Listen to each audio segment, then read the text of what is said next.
Viewers, இது Hyundai கிரீட்டா automatic. இப்போது 17.5 lakhs வந்து கோட் பண்ணியிருக்காங்க. இந்த வண்டி தான் நம்ம எவாலுவேஷன் பண்ண போகிறோம். இதை எவாலுவேட் பண்ணிவிட்டு இந்த வண்டி வாங்கலாமா வேண்டாமா, என்ன ரேட்டுக்கு வாங்கலாம் அப்படிங்கிறத டிசைட் பண்ணுவோம். 2021 ஃபஸ்ட்டு ஃபோட்டோவில் இருந்தது. ஓகே, ரெண்டாவது ஃபோட்டோ அனுப்பும்போது இல்லை. ஓகே. ஸோ வியூவர்ஸ், உங்களுக்கு என்ன சொல்ல வரேன்னா, கஸ்டமர்ஸ் வந்து இங்கே முன்னாடி ஃபோட்டோவில் ஸ்க்ராட்ச் இருந்திருக்கு, இப்போ இல்லை அப்படிங்கிறாரு. அதை சரி பண்ணியிருக்காங்க. பெயிண்ட்டை பொறுத்தவரையில் என்னென்னா ரெண்டு தான் க்ரைட்டீரியா. ஒன்று வந்து ரஸ்டாகாமல் பார்த்துக்கிறதும், இன்னொன்று ஆஸ்தட்டிக்காக நல்லா இருக்கிறதும். அதுதான். ஸோ ரெண்டுமே அது மீட்டாக இருக்குது, பார்க்குறதுக்கு வந்து ஆடாலாம் இல்லை. ஸோ அதனால் நான் இக்னோர் பண்ணிவிடுவேன் பொதுவாக செகண்ட்ஸ் காரை பொறுத்தவரையில். ஆனால் இது ப்ரீமியம் காரு, அதனால் ஆஸ்தட்டிக்காக டிஃப்ரென்ஸ் இருக்கக்கூடாது. இது இல்லை அந்தளவுக்கு. வண்டியோட எக்ஸ்டீரியர் வந்து பார்த்தீங்கன்னா எல்லாமே சூப்பராக தான் இருக்குது. டீசல் வண்டி, எஸ்எக்ஸ் வேரியண்ட்டு. இதனோட கம்ப்ளீட் எக்ஸ்டீரியர் நல்லாயிருக்கு, எதுவும் குறை சொல்கிறதுக்கு இல்லை. இதனோட இன்டீரியர் வந்து பார்த்தீங்கன்னா அட்டகாசமாக இருக்குது. எதுவும் செகண்ட் காரு இதில் சில டிஃபெக்ட்ஸ் இருக்குது அப்படின்னா எதுவுமே இல்லை. ஈவன் அழுக்கிக்கலாம் கூட எதுவுமே இல்லை, பர்ஃபெக்டாக இருக்குது. ரியருமே சூப்பராக இருக்குது. சரி வியூவர்ஸ், எவ்வளோ ஆப்ஷன்ஸ் கொடுத்துருக்கான் பாருங்கள். இப்போது இங்கே பாருங்கள், நான் இது வந்து டிரைவ் அண்ட் ட்ராக்ஷன் இருக்குது. இந்த டிரைவ் அண்ட் ட்ராக்ஷன் அப்படிங்கிறது உங்களுக்கு எந்த ரோட்டில் போகிறீங்களோ அதுக்கேற்ற மாதிரி நீங்கள் புஷ் பண்ணிங்கன்னா உங்களுக்கு grip கிடைக்கும், உங்களோட ட்ராக்ஷன் விட்டு போகாது. இப்போ நான் என்ன பண்ணுறேன்னா, இங்கே வந்து பார்த்தீங்கன்னா பட்டனை ப்ரெஸ் பண்ணுறேன். ப்ரெஸ் பண்ண உடனே நமக்கு 3 ஆப்ஷன்ஸ் கிடைக்குது. என்னென்னு கேட்டிங்கன்னா கம்ஃபோர்ட்டு, எக்கனாமிக், ஸ்போர்ட்ஸ் மோடில் உங்களுக்கு நல்லா ஸ்போர்ட்டிவாக இருக்கும், பட் மைலேஜுக்கு உங்களுக்கு ட்ராப் ஆகிடும். அடுத்தது வந்து பார்த்தீங்கன்னா, நீங்கள் ஆஃப் ரோடு போகிறீங்க அப்படின்னா நீங்கள் ஸ்னோவில் போகிறீங்களா, மட்டில் போகிறீங்களா, சேண்டில் போகிறீங்களா அப்படிங்கிற பேஸ் பண்ணி நீங்கள் சூஸ் பண்ணிக்கலாம். குட், சூப்பராக இருக்குது, பக்கமாக இருக்குது. ரெண்டாவது, இந்த இன்ஸ்ட்ருமெண்ட் கிளஸ்டரில் இந்த நல்லாவே வந்து அந்த பேக் லைட்லாம் கொடுத்துருக்கான். என்னோடய கேமரா அந்தளவுக்கு கேப்சர் பண்ணல, பட் நேராக பார்க்கும்போது இன்னும் சூப்பராக இருக்குது. ஸோ வண்டி ஸ்டார்ட் ஆகிடுச்சு. எல்லாமே நார்மலாக தான் இருக்குது. ஸ்டார்டிங்கில் எதுவும் அப்நார்மல் எதுவும் இல்லை, வார்னிங் இண்டிகேஷன்ஸ் எதுவும் இல்லை. இது வந்து நான் வந்து ஹேண்ட் பிரேக் போட்டிருக்கேன். இந்த ஹேண்ட் பிரேக் எடுத்து விட்டோம்னா உங்களுக்கு இந்த ப்ராப்ளம் சால்வ் ஆகிடும். இங்கே பாருங்கள், ஸ்டார்டிங்கில் நார்மலாக தான் சார் இருக்குது. சார் ஏசி ஆன் பண்ணுங்க.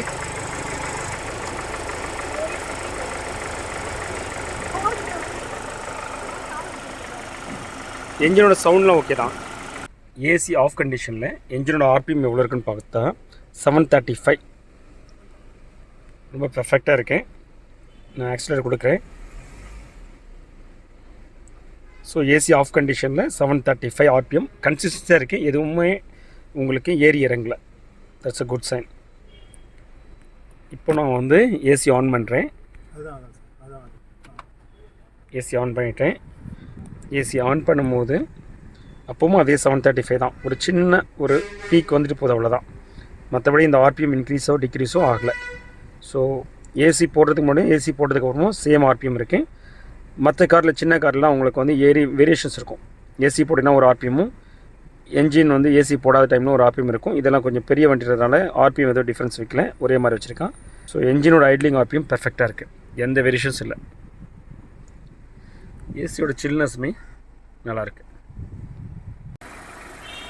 டயர் எதுவும் அப்நார்மலாக ஒன் சைடு தேஞ்சிருக்க மாதிரி இல்லை, எது இந்த சைடு இந்த சைடு தேஞ்ச மாதிரி இல்லை, யூனிஃபார்மாக தான் தேஞ்சிருக்கு.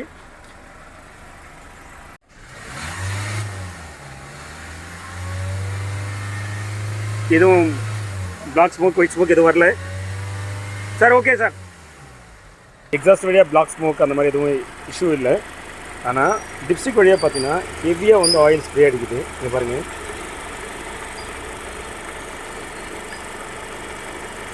ரொம்ப ஃபோர்ஸ்ஃபுல்லாக அடிக்குது.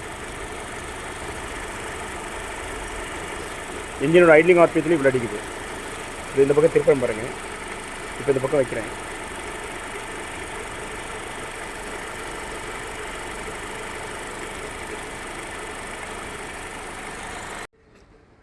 வியூவர்ஸ், இப்போ இந்த ஆயில் வந்து ஸ்ப்ரிங்கிள் மாதிரி அடிக்குது ஐட்லிங் கண்டிஷனில்.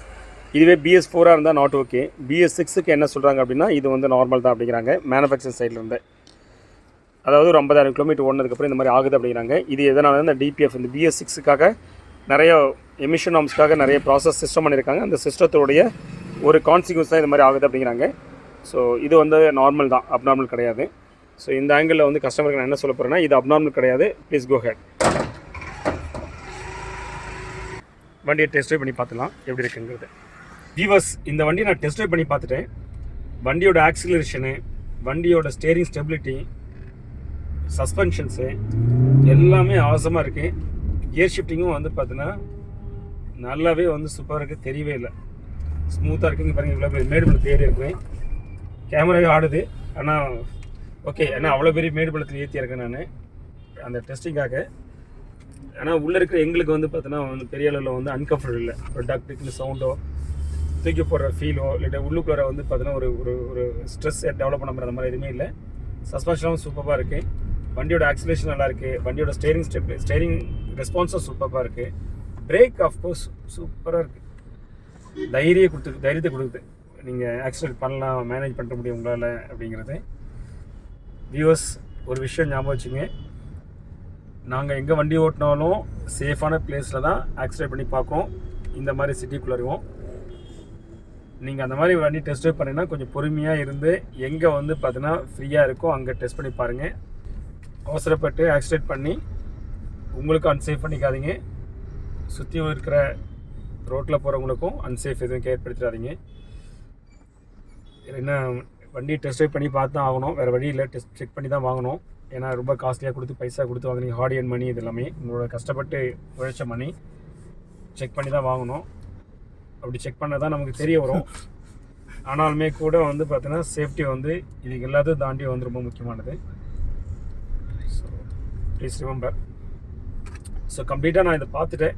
கஸ்டமருக்கு நான் என்ன சொல்ல வரேன் அப்படின்னா, இந்த வண்டியை வாங்கிக்கங்க, ஆனால் ரேட்டு மட்டும் இன்னும் கம்மி பண்ணி கேட்டு வாங்குங்க. என்ன காரணத்துக்காக அப்படின்னா, இதை நீங்கள் திரும்ப ரீசேல் பண்ணும்போது அந்தளவுக்கு போகுமா அப்படிங்கிறது எனக்கு ஒரு சின்ன டவுட்டு தான். உங்களுக்கு ஏதாவது டிஃப்ரென்ஸ் அப்படின்னா கமெண்ட்ஸ் செக்ஷன் கொடுங்க. என்ன ரீசன்னா, மேனுவலுக்கு இருக்கிற ரீசேல் வேல்யூ ஆட்டோமேட்டிக் காருக்கு இருக்கிறது இல்லை. அதுவும் பர்டிகுலர் ஆட்டோமேட்டிக் வந்து கொஞ்சம் நாள் ஆகிடுச்சு அப்படின்னா ஆட்டோமேட்டிக் காருக்கு வந்து வேல்யூ ரொம்ப ரொம்ப நிறைய நிற்குது சார். ஆட்டோமேட்டிக் எக்கச்சக்கமாக இருக்குது, நிற்குது. ஸோ எக்கச்சக்கமாக இருக்குது இதில். அதனால தான் நான் 2016 2017 எக்கச்சக்கமாக இருக்குது வண்டி. 100 வண்டி OLX போட்டிங்கன்னா 100 வண்டி 200 வண்டி வருது இருக்கு. நான் கஸ்டமருக்கு அதுதான் சொல்கிறேன். இப்போ நீங்கள் புது கார் வாங்கும் போது automatic car expensive, premium, highly expensive. Sir இதுவே வந்து நான் 44,000 இருக்கிறதால தான் வாங்குறேன். 1 லேக்லாம் போனால் நான் வாங்கவே மாட்டாங்க. ஸோ உங்களுக்கு என்ன சொல்ல வரேன்னா, நீங்கள் காரை வாங்கி கொஞ்ச நாள் ஆயிடுச்சு அப்படின்னா உங்களுக்கு மேனுவல் ரீசேல் இருக்க மாதிரி ஆட்டோமேட்டிக் காரு ரீசேல் வேல்யூ கிடையாது. Please remember. இன்னொரு விஷயம் நான் எல்லா வியூஸ் சொல்கிறேன். நீங்கள் மேனுவல் கார் வாங்குற நீங்கள் வந்து மெயின்டெனன்ஸ் பண்ணுறது ஒரு காரை தான் மெயின்டெனன்ஸ் பண்ணுவீங்க. ஆனால் ஆட்டோமேட்டிக் கார் வாங்கினீங்கன்னா 2 மேனுவல் கார் மெயின்டெனன்ஸ் பண்ணுறதுக்கான காஸ்ட் ஈக்குவல் ஆகும். இன்னும் ஒரு ஸ்டெப் மேலே போகிறேன். நீங்கள் இன்ஜினை கூட நீங்கள் மேனேஜ் பண்ணுறது ஈஸி. ஆட்டோமேட்டிக் கியர் பாக்ஸை ரிப்பேர் பண்ணுறது ரொம்ப ரொம்ப எக்ஸ்பென்சிவ். ஏன்னா இன்ஜினில் கூட நீங்கள் டிஸ்அசம்பிள் பண்ணி சிலதை ரீஃபிக்ஸ் பண்ண முடியுது. ஆனால் ஆட்டோமேட்டிக் காரை வந்து பார்த்தீங்கன்னா அந்த மாதிரி வந்து ரிப்பேர்லாம் பண்ண முடியறதில்ல. Two expensive. எல்லாமே ஓடுற வரைக்கும் அருமையான கார், ஓடுற வரைக்கும் பிரச்சனையே கிடையாது ஆட்டோமேட்டிக்கு. ஆனால் ஆட்டோமேட்டிக்கில் பிரச்சனை வந்துருச்சுன்னா லட்சக்கணக்கில் செலவாகுது. எல்லாம் ரீப்ளேசபிள் தான், ரிப்பேரே கிடையாது. நிறைய பேர் ஏதாச்சும் சொல்லுவாங்க, ஆட்டோமேட்டிக் கார் ரிப்பேர் பண்ணலாம், இங்கே இருக்காரு அங்கே இருக்கான்னு. அதெல்லாம் சக்ஸஸ் ரேட்லாம் சொல்லிக்கிற அளவுக்கு இல்லை. அதை நம்பிலாம் நீங்கள் வந்து பார்த்தீங்கன்னா ஆட்டோமேட்டிக் காரை வாங்காதீங்க. உங்களுக்கு நிஜமாலே ஆட்டோமேட்டிக் கார் வேணும், உங்களுக்கு கம்ஃபர்ட்டுக்காகவோ இல்லாட்டி வந்து பார்த்தீங்கன்னா உங்களுக்கு நீடுக்காக வாங்குறீங்கன்னா வாங்குங்க. ஆனால் ஞாபகம் வச்சிங்க, அந்த ஆட்டோமேட்டிக்காக வந்து ரிப்பேரபிளே கிடையாது, எல்லாமே ரீப்ளேசபிளாக இருக்குது. அப்படியே பல்காக மாற்ற வேண்டியிருக்கு. ஆட்டோமேட்டிக் கியர் பாக்ஸ் முதற்கொண்டு, மெக்கட்ரானிக்ஸ் முதற்கொண்டு. அதே மாதிரி நீங்கள் ஆட்டோமேட்டிக் கியர் பாக்ஸ் வாங்குறீங்க அப்படின்னா மெயின்டெனன்ஸ் காஸ்ட் வெரி எக்ஸ்பென்சிவ். என்ஜினில் வரக்கூடிய எந்த அளவுக்கு மெயின்டெனன்ஸ் காஸ்ட், நான் சொல்ல பீரியாடிக் மெயின்டெனன்ஸ் காஸ்ட் என்னவோ அதே மாதிரி ஆட்டோமேட்டிக்கும் கியர் பாக்ஸுக்கும் பீரியாடிக் மெயின்டெனன்ஸ் நீங்கள் பண்ணணும். ஆட்டோமேட்டிக் வாங்குற அத்தனை பேருமே ரொம்ப கேர்ஃபுல்லாக இருங்க. ஏன்னா எனக்கு பிடிச்சிருக்கு. எனக்குமே இப்போ கியர் பாக்ஸ் ஆட்டோமேட்டிக் ஓட்டும்போது ரொம்ப என்ஜாய் பண்ணுறேன். ஏன்னா எனக்கு கால் பெயின் இல்லை, ரொம்ப கம்ஃபர்டபுளாக ஓட்டுறேன், ரொம்ப ஸ்ட்ரெயின் பண்ணிக்காமல் ஆட்டோமேட்டிக்கு கியர் வச்சுட்டு நான் வந்து மெனூர் பண்ணுறேன். டிராஃபிக்லாம் இதெல்லாம் கொடுத்தீங்க. ஆனால் மெயின்டெனன்ஸ் பண்ணுறது ரொம்ப expensive. So B cautious. So இன்னும் நான் பார்க்க வேண்டியது வந்து பார்த்தீங்கன்னா இந்த பேனோரமிக் சன்ரூஃப்லாம் செக் பண்ணோம். கஸ்டமர் என்ன சொன்னார்னா, இதை வந்து ஒர்க் பண்ணுறதுல ஏதோ பிரச்சனை இருக்குது அப்படின்னு சொன்னார், ஆஃப் பண்ண முடியலன்னு சொன்னார். ஆனால் நான் காஸ்ட் கன் பண்ணி பார்த்தல இந்த மாதிரி எரர் கூட எதுவும் வரல. ஸோ இது ஒருவேளை சுவிட்ச் ஆக்ட் ஆச்சுன்னா அந்த மாதிரி எரர் கூட வராது. அப்படின்னா இதில் என்ன பிரச்சனைக்கு மட்டும் பார்க்கணும். ஸோ இதை பார்த்துட்டா வந்து பார்த்தீங்கன்னா ஓவராலாக ஹெட்லைட் எல்லாம் செக் பண்ணிட்டேன். டயருமே வந்து பார்த்தா தாராளமாக மினிமம் 5000 கிலோமீட்டர் தாராளமாக ஓடும்.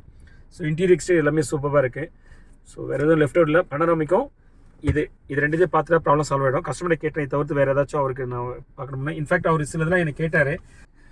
வியூவர்ஸ், இந்த வண்டியில் நிறைய ஃபீச்சர்ஸ்லாம் இருக்குது. இங்கே பாருங்கள், வியூஸு, ஆட்டோ ஹோல்டு, சரிங்களா, இது ஓகே, இது தெரியும் உங்களுக்கு.